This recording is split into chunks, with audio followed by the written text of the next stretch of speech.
In this lecture, I would like to clarify the use of white space. So when to use one white space, when to use more than one, and when not to use white space.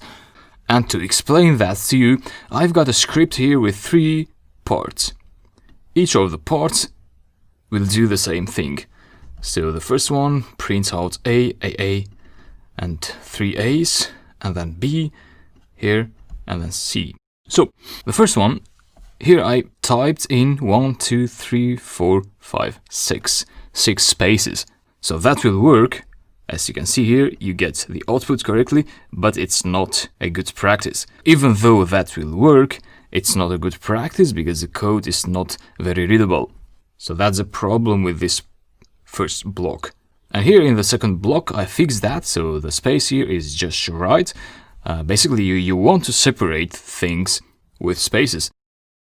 When it comes to operators such as the comparison operators or plus or minus or multiplication, the code will work even if you don't have any spaces like that. However, to make the code more readable, it's better to have some spaces between operators as well. So the space between if and a number is a must. If you have that, the code will not work. You'll get an invalid syntax. However, no space between operators is fine. So that's the problem in this block here, that you have this expression without spaces.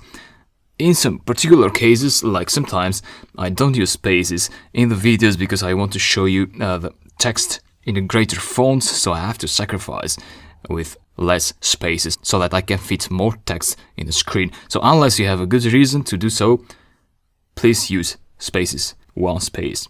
And then here, that is fine. So 1 space here, 1 here, and 1 there. And then after the colon, so this is what you should know.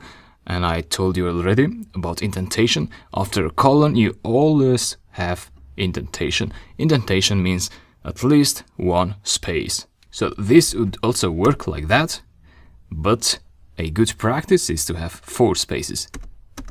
4. So that's correct.